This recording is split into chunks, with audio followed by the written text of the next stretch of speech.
आज आप लोगों को इस वीडियो के माध्यम से बताना चाहेंगे कि संविदा या आउटसोर्स कर्मचारी कोई भी सरकार इसको क्यों लागू करना चाहती है।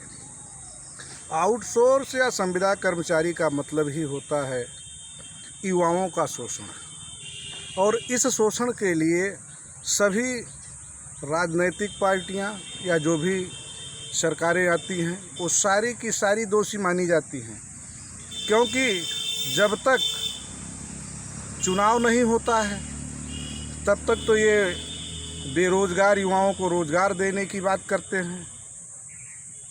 जब तक इनकी सरकार नहीं बनती है तब तक ये बेरोज़गार इनको बेरोज़गार नज़र आते हैं।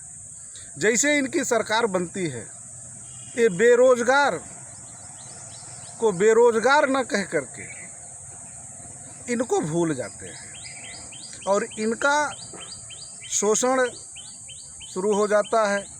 जैसे अगर किसी ने किसी प्रकार से आउटसोर्स यानी दैनिक वेतनभोगी हो, या जिसको हम लोग दूसरे शब्दों में कहते हैं कि दैनिक मजदूरी के हिसाब से आदमी काम करता है, उस तरीके से ये अभी जल्द ही हमारे यहाँ एक सर्वे कराया गया।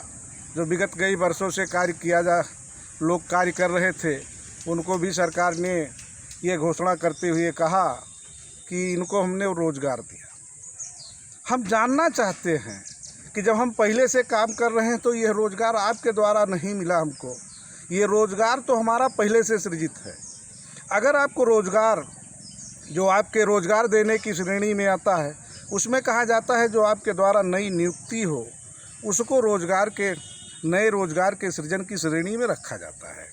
लेकिन सरकारें अपनी पीठ अपने दोनों हाथों से थपथपाने का काम यही कर रही है कि जो लोग विगत कई वर्षों से काम कर रहे हैं उनको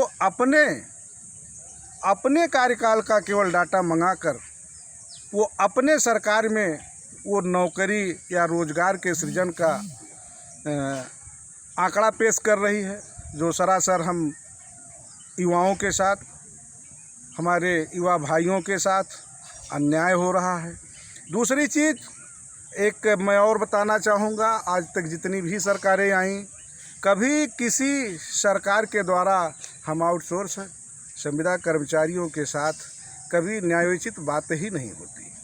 जो भी सरकारें बनने वाली होती हैं या जो भी सरकारें लगता है कि इनकी सरकार बनेगी, वो सिर्फ यही कहते हैं कि हम इतने रोज़गार देंगे, जबकि होना क्या चाहिए कि जो आउटसोर्स कर्मचारी हैं या संविदा कर्मचारी हैं इनको अगर नियमित करके जो भी इनको नए रोज़गार का सृजन करना हो उसको अतिरिक्त रोज़गार का सृजन करें।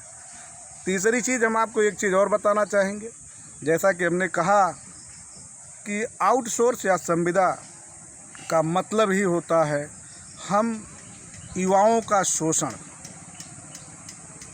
आपको बता दें कि जैसा कि हम लोग बिजली विभाग में, हमारे भाई लोग बिजली विभाग में जो भी कार्यरत हैं वो सभी कर्मचारी भली भांति जानते हैं कि जो हम लोगों का मानक है कि 8 घंटे से अधिक ड्यूटी या 8 घंटे से अधिक कार्य ना कराया जाए।